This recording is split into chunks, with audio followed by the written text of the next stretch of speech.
कि फिर से गोल्ड ने सिल्वर ने वही पीक टच किया जो 2011 में था, 2011 के बाद फिर धड़ाम से नीचे आया था।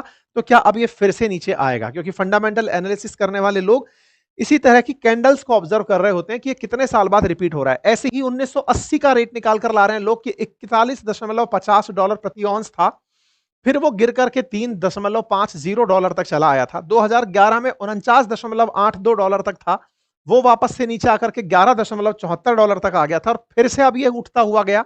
तो बोले इसके ये जो ट्रेंड्स है ना, ये ट्रेंड्स रिपीट तो नहीं हो रहे हैं, मतलब हाई गया फिर नीचे आया, फिर हाई गया फिर नीचे आया। ये बात मैं इसलिए भी आपके सामने रख रहा हूं क्योंकि जितने भी एनालिसिस होते हैं, फंडामेंटल एनालिसिस, वो इस बात को समझते हुए होते हैं कि पहले हुआ है तो फिर वापस होने के चांसेस क्या हैं और क्यों है। क्या है तो शब्द इसलिए है क्योंकि साहब ऐसा हो रहा है तो फ्रीक्वेंसी में तो ये कर्व नीचे ही आता होगा, जो ऊपर गया है वो नीचे आएगा। लेकिन क्यों है, अगर इस बात पर हम चलें तो 1980 में तो एक बहुत बड़ी कॉन्स्पिरेसी हुई थी चांदी के साथ में, प्रॉपर तरह का एक स्कैम हुआ था। इसलिए लोग 1980 को डिस्कस करते समय कहते हैं कि इसको हटा के बात करो, क्योंकि 1980 कोई सही केस स्टडी नहीं है। ये तो कुछ भाइयों का कमाल था, हंट ब्रदर्स थे जिन्होंने चांदी की हंटिंग कर ली थी। दुनिया का लगभग 70% चांदी रख करके बैठ गए थे खुद के पास में। उस समय चांदी मतलब फिजिकली खरीदी बेची जाती थी, ये सारा चांदी खरीद के बैठ गए थे बाजार के अंदर। इन्होंने मतलब अमेरिका के दो हंट ब्रदर्स थे, इन्होंने बाजार को पूरी तरह उठा कर आसमान में टिका दिया था। पूरा की पूरा स्टॉक कर लिया तो बाजार में भाव बढ़ना ही था, बचे हुए का भाव बढ़ता था, उससे पैसे कमाते थे। ये कहानी है, इसको सुनाएंगे हम। 2011 में एक बार भाव बढ़ा था जो इस मार्केट स्पेक्यूलेशंस की वजह से था।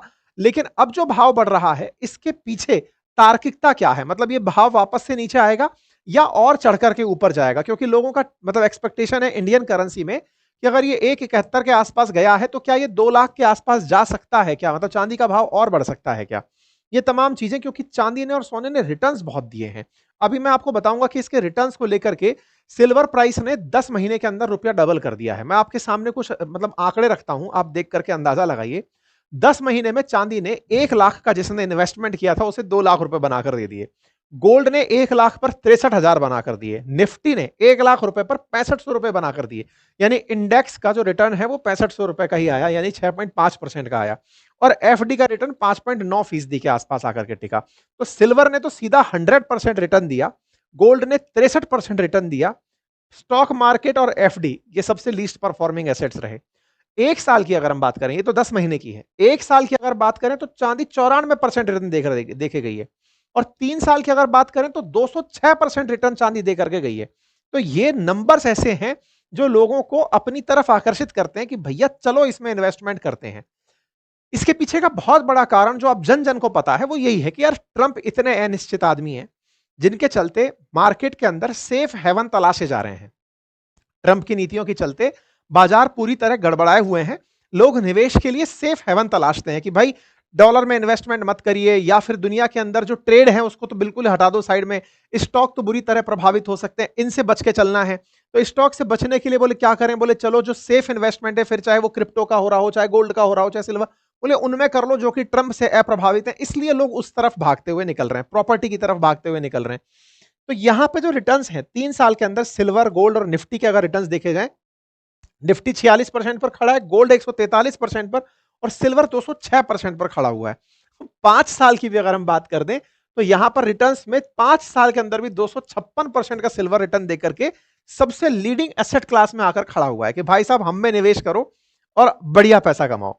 दिक्कत क्या होती है ना ऐसे इन्वेस्टमेंट के साथ में, अब आप में से बहुत सारे लोग ये सुनकर के मन में एक ही मलाल लेकर के आते हैं, भाई साहब हम क्यों एंट्री नहीं किए थे यार, हम सही समय पर एंट्री कर गए होते तो आज तो पैसा ही पैसा टाइप से फीलिंग आ रही होती। दिक्कत क्या है ना, हमारे देश में बहुत सारे लोगों को सही मायने में तो इन्वेस्टमेंट के तरीके ही नहीं पता है।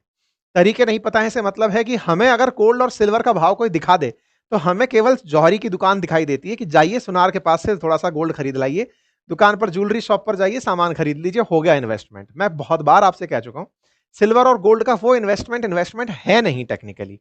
क्यों नहीं है? क्योंकि आप ज्वेलरी लेकर आ रहे हैं, वो ऑर्नामेंट्स हैं, वो आपके लिए एसेट्स नहीं है, वो लाइबिलिटी की तरह से समझिए। पैसा चला गया, उसको आप जरूरत के समय बेचने वाले नहीं है। वही वाली बात कि उसको आपने मान से, इज्जत से, सम्मान से इतना जोड़ लिया है कि आप उसको जोड़ बेच नहीं पाएंगे। जबकि ये जो रिटर्न्स लेने वाले लोग बाग है ना, ये इन्वेस्टमेंट करते हैं। आप में से बहुत सारे लोग इस बात को लेकर क्यूरियस हो सकते हैं, फिर इन्वेस्टमेंट करते कैसे हैं? मतलब ये सिल्वर और गोल्ड में जो पैसा कमा रहे हैं लोग, 256% रिटर्न, मेरे पास जो रखा रखा गोल्ड इतने का हो गया, मैं खुश हूं कि मेरे पास गोल्ड इतने का हो गया। नहीं, आप खुश ही रहिए बस, आप उसका पैसा बना करके बाजार में कुछ और कर नहीं पाएंगे उसका, वही वाली बात है। तो ऐसे में ये जो लोग पैसा बना रहे हैं, ये लोग वो हैं जिन्होंने गोल्ड और सिल्वर के कुछ तरीके खोज लिए हैं इन्वेस्टमेंट के। मैंने पहले भी कई सेशंस में आपको बताया है कि जो फिजिकल गोल्ड खरीद रहे हैं वैसी ही फिजिकल सिल्वर खरीद रहे हैं, वैसी ही ताकत गोल्ड और सिल्वर खरीदने के कुछ और ऑल्टरनेटिव तरीके भी हैं, जिनको आप समझ सकते हैं म्यूचुअल फंड्स के थ्रू, ईटीएफ्स के थ्रू, डिजिटल गोल्ड्स के थ्रू। मैंने कई मोड और मीडियम आपको समझाए हैं कि कैसे गोल्ड को खरीद सकते हैं, कैसे सिल्वर को खरीद सकते हैं।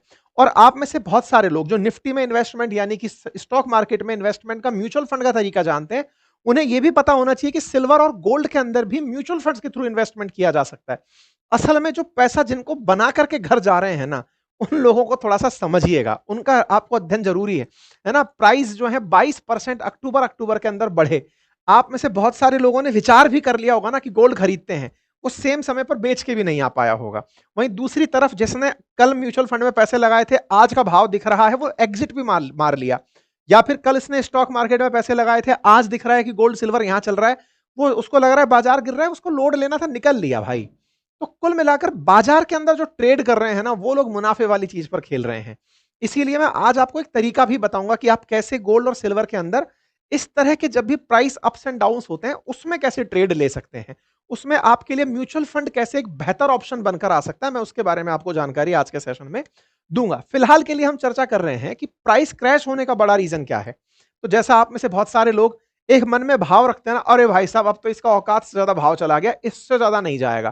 क्योंकि हमारे देश में ये भी तो होता है ना कि और कितना ऊपर जाएगा भाई, अब तो इसको नीचे ही आना है, इसने अपनी हाइट टच कर ली, अब नीचे आने का टाइम आ गया है। ऐसे में जो प्रॉफिट बुकिंग की फीलिंग होती है ना, वो इन्वेस्टर में एनी टाइम रहती है कि भाई अब ले लो, बहुत ज्यादा चला गया भाव, इसको तो नीचे आने का टाइम हो गया है। वहीं दूसरी ओर जब डॉलर मजबूत हो रहा होता है तो और इन्वेस्टमेंट पुअर होने लगते हैं, या फिर कहिए स्टॉक मार्केट जब मजबूत हो रहा होता है तब इन्वेस्टमेंट के और रूट कमजोर होने लगते हैं। ये बिल्कुल उल्टा चलते हैं। स्टॉक मार्केट अगर गिरा पड़ा है तो स्टॉक मार्केट की जगह और गोल्ड में, क्रिप्टो में, सिल्वर में, इनमें इन्वेस्टमेंट हो रहा होता है। और जब स्टॉक मार्केट उठ रहा होता है तो बाकी लोग कहते हैं अब तो यार स्टॉक उठ ही रहा है, ये तो बहुत सेफ पैसा दे करके चला जाएगा। ठीक है। तीसरा, अमेरिका के अंदर जो फेडरल रिजर्व की, मतलब जिस तरह से अपने आरबीआई है, ऐसे अंदर वहां पे अमेरिका में फेड रिजर्व चलता है, उसके अंदर भी इंटरेस्ट रेट को लेकर कुछ स्पेकुलेशंस चल रहे हैं। उनका एक कंबाइंड इफेक्ट आता है बाजार के ऊपर, गोल्ड गिरता है नीचे, सिल्वर गिरता है नीचे, बाजार में भाव धड़ाम से नीचे आकर के शुरू हो जाता है कि भाई गिर गए। तो हमारे देश में ना एक बड़ा सवाल इस बात को लेकर के बनता है, और ये एक अच्छे ट्रेडर की निशानी भी है जो ये समझ जाते हैं कि निवेश मुझे कैसे करना है। उसके अंदर एक थॉट भी चल रहा होता है कि भाई एक बात बताएं, बाजार का भाव अब गिर गया है तो क्या मैं अब एंट्री कर जाऊं? देखिए, ये बात तो सच है कि स्टॉक मार्केट में भी आप में से बहुत सारे लोगों ने 85,000 पर जब सेंसेक्स चल रहा था वो देखा था, 85,000 पर सेंसेक्स था, आप लोगों ने ऑब्जर्व किया था। ट्रंप आए, स्टॉक मार्केट को खींचकर 73,000 पर ले गए। कल मुहूर्त ट्रेडिंग के समय पर स्टॉक मार्केट 84,500 के आसपास ट्रेड कर रहा था, यानी कि 73,000 से फिर से 84,000 तक पहुंचा है। और अगर केवल कोई व्यक्ति इंडेक्स में इन्वेस्ट करके चल रहा है, यानी कि उसने 73 से 84,500 की जर्नी तो देख ली, इंडेक्स में इन्वेस्ट करके उसने रिटर्न्स तो देख लिए, साल भर के अंदर अंदर रिटर्न्स आए हैं। बाजार में जो लोग बाजार के चढ़ते ग्राफ को देखते हैं, उनमें निवेश करने वाले समझदार लोग गिरने के इंतजार में बैठे होते हैं। आप लोग कहेंगे सर ये तो बड़ी बियरिश थॉट है कि बाजार गिरेगा तब मैं एंट्री करूंगा। बुलिश है तभी तो बाजार चल रहा है, लेकिन आप इन्वेस्टमेंट का एक राइट टाइम तलाश रहे होते हैं कि हाँ भाई ये मेरे लिए टाइम है। तो ऐसे में जो लोग ये उम्मीद अभी भी लगाते हैं कि सिल्वर और गोल्ड क्या ऊपर जा सकता है, क्योंकि बाजार में जिन्होंने बाजार चढ़ाया था उनके ऊपर भी तो कोई थॉट हावी रही होगी ना, तो उनके लिए थॉट अगर हावी है तो क्या ये इन्वेस्टमेंट का राइट टाइम है? क्या सिल्वर जाकर के 2 लाख का भाव टच कर सकता है?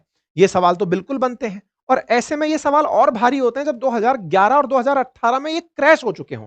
2011 और 18 80 की जो कहानी है, ये मैं आपके सामने एक बार साझा करता हूं। 1980 के अंदर तो हंट ब्रदर्स नाम के 2 भाई हुआ करते थे, जिन्होंने $6 पर ऑन्स से लेकर चांदी के भाव को $48 पर ऑन्स तक टिका दिया था। उस समय पर जो रेगुलेटरी अथॉरिटी है, कॉमेक्स, जो अमेरिका के अंदर है, जैसे अपने सेबी है ऐसे वहां पे कॉमेक्स है, वो सही समय पर चेत गई थी, जिसके चलते पूरा बाजार धड़ाम से नीचे आ गया था और इन भाइयों के हाथ की कठपुतली बनने से चांदी बच गई थी। उसे सिल्वर थर्सडे कहते हैं। हालांकि लोगों का बहुत पैसा डूबा था, लेकिन इन्होंने बाजार को किसी व्यक्ति के हाथ में जाने से रोक लिया था। इसको हंट ब्रदर ड्राइव स्पाइक के नाम से जाना जाता है। बाजार के अंदर 1980 में एक पीक आई थी, मतलब आप सोच के देखो ना, $6 से लेकर के $48 पर आउंस तक की यात्रा की थी। यहां से लेकर के सिल्वर सीधा ऊपर तक गया था $6 से। ये $6 का ग्राफ है, मतलब आप पकड़ कर देखिए, तो $6 से लेकर के और $48 तक का भाव। और यही 2011 में भी अगर देखेंगे तो उस समय पर भी लगभग $50-52 के आसपास गया था, और 25 में भी $50-52 के आसपास चल रहा है। तो हंट ब्रदर्स ने किया क्या था ना, कि दुनिया की चांदी का 1/3 हिस्सा इन दोनों भाइयों ने अपनी जेब में रख करके 700% से ज्यादा चांदी के भाव बढ़ा दिए थे। इन्होंने शुरुआत की थी 22 साल की उम्र में बिजनेसमैन के रूप में कॉटन खरीदने बेचने के बाद।